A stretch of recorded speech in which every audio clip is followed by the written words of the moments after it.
ਵਾਹਿਗੁਰੂ ਜੀ ਕਾ ਖਾਲਸਾ ਵਾਹਿਗੁਰੂ ਜੀ ਕੀ ਫਤਿਹ। ਤੁਸੀਂ ਦੇਖ ਰਹੇ ਹੋ ਦਾ ਪੰਜਾਬ ਲਾਈਵ।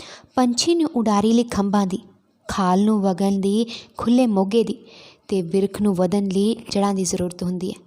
ਪੰਛੀ ਭਾਵੇਂ ਕਿੰਨਾ ਵੀ ਮੋਟਾ ਤਾਜ਼ਾ ਹੋਵੇ, ਸੋਹਣਾ ਕਿਉਂ ਨਾ ਹੋਵੇ, ਖੰਭ ਕੱਟ ਦਿੱਤੇ ਜਾਣ ਤਾਂ ਉਹ ਕਦੇ ਵੀ ਅਸਮਾਨ ਵਿੱਚ ਉਡਾਰੀ ਨਹੀਂ ਮਾਰ ਸਕਦਾ। ਖਾਲ ਕਿੰਨਾ ਵੀ ਗਹਿਰਾ ਪੱਧਰਾ ਕਿਉਂ ਨਾ ਹੋਵੇ, ਜੇ ਪਿੱਛੋਂ ਫੱਟੀ ਬੰਦ ਕਰ ਦਿੱਤੀ ਜਾਵੇ ਤਾਂ ਉਹ ਫਿਰ ਕਦੇ ਵੀ ਅੱਗੇ ਪਾਣੀ ਨਹੀਂ ਆ ਸਕਦਾ। ਦਰਖਤ ਕਿੰਨਾ ਵੀ ਫਲਿਆ ਫੁੱਲਿਆ ਕਿਉਂ ਨਾ ਹੋਵੇ, ਜੜ੍ਹਾਂ ਹੀ ਸੁੱਕ ਜਾਣ ਤਾਂ ਕੁਝ ਹੀ ਦਿਨਾਂ 'ਚ ਧਰਤੀ 'ਤੇ ਢਹਿ ਢੇਰੀ ਹੋ ਜਾਂਦਾ। ਇਹੋ ਹਾਲਾਤ ਅੱਜ ਮਨੁੱਖ ਦੇ ਨੇ। ਮਨੁੱਖ ਆਪਣੇ ਸਰੀਰਕ ਤੌਰ 'ਤੇ, ਮਾਨਸਿਕ ਤੌਰ 'ਤੇ ਅਤੇ ਰੂਹਾਨੀ ਤੌਰ 'ਤੇ ਅਰਦਾਸ ਦੇ ਬਲ 'ਤੇ ਕਾਇਮ ਰਹਿੰਦਾ ਅਤੇ ਜੇ ਕਿਤੇ ਅਰਦਾਸ ਛੱਡ ਪਏ ਤਾਂ ਜੀਵਨ ਦਾ ਜੋ ਰੁੱਖ ਸੀ ਉਹ ਢਹਿ ਢੇਰੀ ਹੋ ਜਾਂਦਾ। ਇਹ ਸੱਚਾਈ ਹੈ ਜਿਸ ਦੀ ਗਵਾਹੀ ਸੰਸਾਰ ਦੀ ਕਾਮਯਾਬ ਜੋ ਜ਼ਿੰਦਗੀ ਦੇ ਇਤਿਹਾਸ ਦੇ ਹਰ ਪਹਿਲੂ ਤੋਂ ਮਿਲਦੀ। ਗੁਰਮਤਿ ਨੇ ਅਰਦਾਸ ਨੂੰ ਮਨੁੱਖੀ ਜ਼ਿੰਦਗੀ ਲਈ ਸੰਜੀਵਨੀ ਬੂਟੀ ਕਰਾਰ ਦਿੱਤਾ। ਗੁਰੂ ਜੀ ਦੇ ਪ੍ਰਕਾਸ਼ ਤੋਂ ਹੀ ਇਸ ਮਾਰਗ ਵਿੱਚ ਅਰਦਾਸ 'ਤੇ ਇੰਨਾ ਜ਼ੋਰ ਦਿੱਤਾ ਗਿਆ। ਸੰਗਤ ਵਿੱਚ ਅਰਦਾਸ ਦਾ ਹਰ ਕਾਰਜ ਤੋਂ ਪਹਿਲੇ ਕੀਤੇ ਜਾਣ ਦਾ ਰਿਵਾਜ ਪੈਦਾ ਹੋ ਗਿਆ ਅਤੇ ਅੱਜ ਵੀ ਜਾਰੀ ਹੈ। ਪਰ ਵਿਚਾਰ ਹੁਣ ਇਹ ਹੈ ਕਿ ਗੁਰੂ ਜੀ ਨੇ ਸਾਨੂੰ ਅਰਦਾਸ ਦਾ ਕੀ ਮਤਲਬ ਸਮਝਾਇਆ ਅਤੇ ਉਹ ਕਿਸ ਤਰ੍ਹਾਂ ਬਣਾਈ। ਉਖੜੇ ਹੋਏ ਹਿਰਦਿਆਂ ਦੀ ਉਹ ਤੜਫ ਹੈ, ਉਹ ਮਾਯੂਸ ਦਿਲਾਂ ਦਾ ਸਹਾਰਾ ਹੈ। ਜਿਨ੍ਹਾਂ ਨੂੰ ਬੋਲਣਾ ਵੀ ਨਹੀਂ ਆਉਂਦਾ ਉਹ ਵੀ ਅਰਦਾਸ ਕਰਦੇ ਹਨ।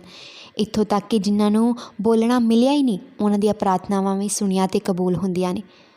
ਐਵੇਂ ਹੀ ਹੈ ਨਾ, ਜਦੋਂ ਆਪਾਂ ਅਰਦਾਸ ਕਰਦੇ ਹਾਂ ਤਾਂ ਪੂਰੇ ਵਿਸ਼ਵਾਸ ਨਾਲ ਕਰਦੇ ਹਾਂ।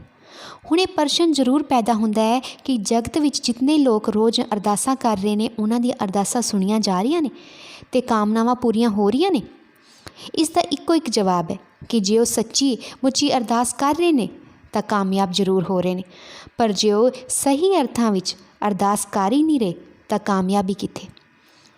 ਅਰਦਾਸ ਸੁਣਨਹਾਰ ਦੀ ਹੋਣ ਦਾ ਯਕੀਨ ਹੈ, ਆਪਣੇ ਆਪ ਨੂੰ ਉਸ ਦੇ ਸੰਪੂਰਨ ਕਰਨਾ ਅਤੇ ਉਸ ਦੀ ਬਖਸ਼ਿਸ਼ ਹੋਈ ਦਾਤ ਨੂੰ ਹੀ ਸਹੀ ਦਾਤ ਸਮਝਣਾ। ਇਤਿਹਾਸ ਇਸ ਗੱਲ ਦਾ ਗਵਾਹ ਹੈ ਕਿ ਜਿਨ੍ਹਾਂ ਲੋਕਾਂ ਨੇ ਇਹਨਾਂ ਤਿੰਨ ਗੱਲਾਂ ਨੂੰ ਸਾਹਮਣੇ ਰੱਖ ਕੇ ਅਰਦਾਸ ਕੀਤੀ, ਉਹਨਾਂ ਨੂੰ ਕਦੀ ਵੀ ਨਾਕਾਮਯਾਬੀ ਨਹੀਂ ਹੋਈ। ਜਗਤ ਗੁਰੂ ਜੀ ਨੇ ਫਰਮਾਇਆ ਹੈ ਕਿ ਜਿਨ੍ਹਾਂ ਦੇ ਹਿਰਦੇ ਵਿਸ਼ਵਾਸ, ਨਿਮਰਤਾ ਅਤੇ ਸਿਦਕ ਨਾਲ ਭਰਪੂਰ ਹਨ, ਉਹਨਾਂ ਨੂੰ ਸਦਾ ਆਨੰਦ ਆਇਆ ਹੈ ਅਤੇ ਆ ਵੀ ਰਿਹਾ ਅਤੇ ਹੋ ਕੀ ਰਿਹਾ। ਇਹਦੇ ਨਾਲ ਉਹਨਾਂ ਦੀਆਂ ਅਰਦਾਸਾਂ ਕਬੂਲ ਹੋ ਰਹੀਆਂ ਨੇ। ਕੀ ਚਾਹੀਦਾ ਹੈ? ਵਿਸ਼ਵਾਸ, ਨਿਮਰਤਾ ਅਤੇ ਸਿਦਕ। ਹੁਣ ਆਪਣੇ ਅੰਦਰ ਝਾਤ ਮਾਰੀਏ ਕੀ ਹੈਗਾ। ਗੁਰੂ ਨੇ ਨਾਨਕ ਨੂੰ ਉਹ ਕਰ ਦਿੱਤਾ ਜਿਸ ਵਿੱਚ ਖੁਸ਼ੀਆਂ ਅਨੰਤ ਹਨ, ਪਰ ਸੋਗ ਦਾ ਬੀਜ ਨਹੀਂ ਹੈ। ਗੁਰੂ ਨਾਨਕ ਮਨੁੱਖ ਦਾ ਨੁਮਾਇੰਦਾ ਹੈ। ਜੋ ਕੁਝ ਗੁਰੂ ਨਾਨਕ ਨੂੰ ਮਿਲਿਆ ਹੈ ਉਹ ਮਨੁੱਖ ਨੂੰ ਮਿਲਿਆ। ਗੁਰੂ ਨਾਨਕ ਜੀ ਨੇ ਕੁਝ ਲੱਭਾ, ਉਹ ਮਨੁੱਖ ਨੂੰ ਵਿਰਾਸਤ ਵਿੱਚ ਦਿੱਤਾ। ਮਨੁੱਖ ਚਾਹੇ ਅਰਦਾਸ ਕਰੇ ਅਤੇ ਆਨੰਦ ਸੁੱਖ ਲਵੇ, ਪਰ ਕਮੀ ਇਹ ਹੈ ਕਿ ਉਹ ਵਿਸ਼ਵਾਸ, ਨਿਮਰਤਾ ਅਤੇ ਸਿਦਕ ਨਾਲ ਭਰ ਕੇ ਅਰਦਾਸ ਨਹੀਂ ਕਰਦਾ। ਉਹ ਸਿਦਕਹੀਣ ਹੋ ਗਿਆ। ਉਹ ਸਿਦਕਹੀਣ ਨਹੀਂ ਸਮਝਦਾ ਕਿ ਰਿਜ਼ਕ ਉਹਦੇ ਲਈ ਪੈਦਾ ਹੋ ਚੁੱਕਾ ਹੈ। ਖਾਣਾ ਪਰੋਸਿਆ ਪਿਆ, ਕੇਵਲ ਚੁੱਕ ਕੇ ਖਾਣ ਦੀ ਲੋੜ ਹੈ। ਖਾਣਾ ਮੰਗਣ ਲਈ ਰੌਲਾ ਪਾਉਣ ਦੀ ਜ਼ਰੂਰਤ ਨਹੀਂ ਹੈ। ਉਹ ਵਾਹਿਗੁਰੂ ਨੇ ਜੇ ਪੈਦਾ ਕੀਤਾ ਤਾਂ ਦੇਵੇਗਾ ਵੀ ਸਭ ਕੁਛ ਨਾ, ਪਰ ਆਪਾਂ ਉਹ ਚੀਜ਼ ਨੂੰ ਤਾਂ ਸਮਝਦੇ ਹੀ ਨਹੀਂ। ਆਪਾਂ ਸਿਰਫ ਕੀ ਹੈ, ਰੋਟੀ ਰੌਲਾ ਪਾਉਣਾ ਹੈ, ਰੌਲਾ। ਪਿਤਾ ਸੁਜਾਨ ਹੈ, ਆਪਣਾ ਫਰਜ਼ ਤਾਂ ਭੁੱਲਦਾ ਨਹੀਂ। ਫਿਰ ਰੋਜੀ ਸ਼ੋਰ ਕਾਹਦਾ, ਰੋਟੀ ਰੌਲਾ ਕਿਉਂ। ਐਵੇਂ ਹੈ ਨਾ। ਰੋਟੀਆਂ ਲਈ ਰੌਲਾ ਪਾਉਣ ਵਾਲੇ ਸਿਦਕਹੀਣ ਮਨੁੱਖ ਨੂੰ ਇਤਨਾ ਪਤਾ ਨਹੀਂ ਲੱਗਦਾ ਕਿ ਰੋਜੀ ਦੇਣਾ ਮਾਲਕ ਦਾ ਕੰਮ ਹੈ। ਫਿਰ ਮੈਂ ਉਹਦੇ ਲਈ ਚਿੰਤਾ ਕਿਉਂ ਕਰਾਂ, ਦਿੱਤੀ ਹੋਈ ਰੋਜੀ ਨੂੰ ਚੁੱਕ ਕੇ ਖਾਣ ਦਾ ਉੱਦਮ ਕਰਾਂ। ਜੋ ਮੇਰੇ ਜਿਵੇਂ ਪਾਇਆ ਗਿਆ ਉਹਨੂੰ ਮੈਂ ਕਰਾਂ, ਉੱਦਮ ਕਰਾਂ ਜੋ ਮੇਰਾ ਫਰਜ਼ ਹੈ। ਅਰਦਾਸ ਕਰਾਂ ਉੱਦਮ ਲਈ। ਜੋ ਮੇਰੇ ਵੱਸ ਹੈ, ਉਹ ਪੰਛੀ, ਉਹ ਕੀੜੇ ਮਕੌੜੇ ਜਿਨ੍ਹਾਂ ਨੂੰ ਬੋਲਣਾ ਵੀ ਨਹੀਂ ਆਇਆ, ਰਿਜ਼ਕ ਕਿਸ ਤਰ੍ਹਾਂ ਪ੍ਰਾਪਤ ਕਰ ਰਹੇ ਨੇ। ਅਸਲ ਗੱਲ ਤਾਂ ਇਹ ਹੈ ਕਿ ਮਿਹਰਬਾਨ ਮਨੁੱਖ ਨੇ ਮਨੁੱਖ ਲਈ ਰੋਜੀ ਦਾ ਪੂਰਾ ਪ੍ਰਬੰਧ ਕੀਤਾ ਹੋਇਆ, ਪਰ ਮਨੁੱਖ ਸੰਵਾਦ ਅਧੀਨ ਹੋ ਕੇ ਕਾਣੀ ਵੰਡ ਕਰੀ ਬੈਠਾ।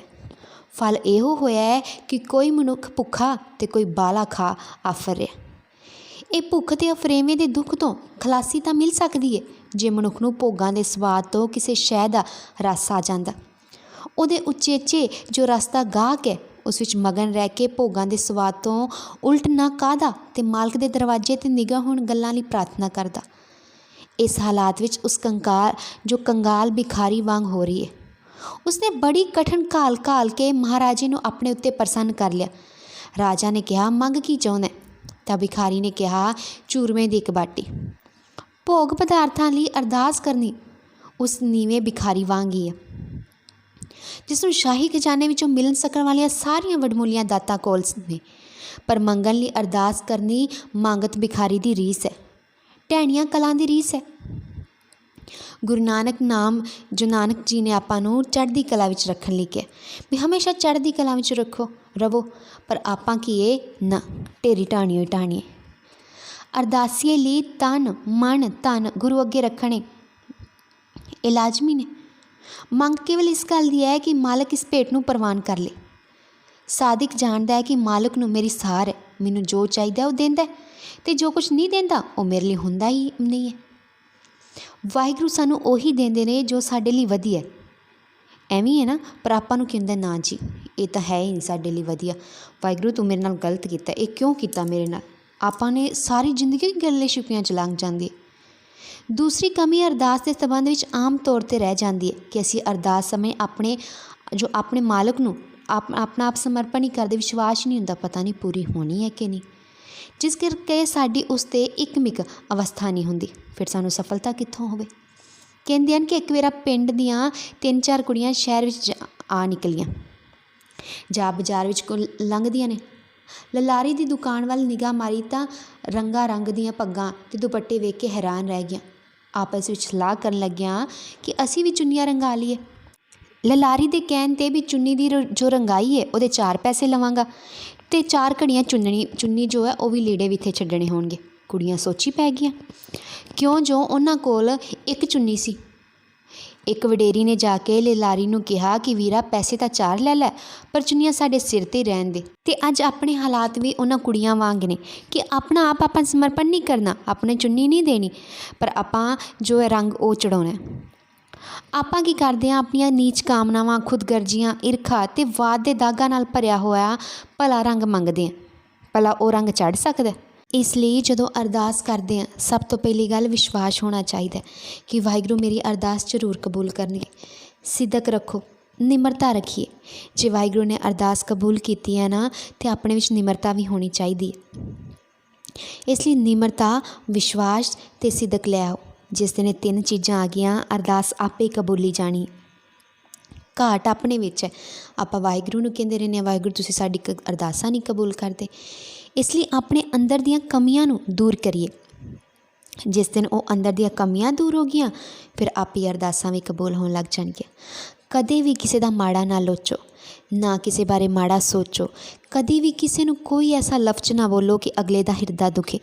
ਜਿਸ ਦਿਨ ਇਹ ਚੀਜ਼ਾਂ 'ਤੇ ਆਪਾਂ ਪੂਰਨ ਉਤਰ ਗਏ ਨਾ, ਫਿਰ ਦੇਖਿਓ ਆਪਣੇ ਮੂੰਹੋਂ ਇੱਕ ਕਦੀ ਸ਼ਬਦ ਨਹੀਂ ਨਿਕਲੇਗਾ ਕਿ ਮੇਰੀ ਅਰਦਾਸ ਨਹੀਂ ਕਬੂਲ ਹੁੰਦੀ ਪਈ, ਕਿਉਂਕਿ ਵਾਹਿਗੁਰੂ ਸਭ ਜਾਣੋ ਜਾਣ ਨੇ ਅਤੇ ਆਪਣੀਆਂ ਸਾਰੀਆਂ ਅਰਦਾਸਾਂ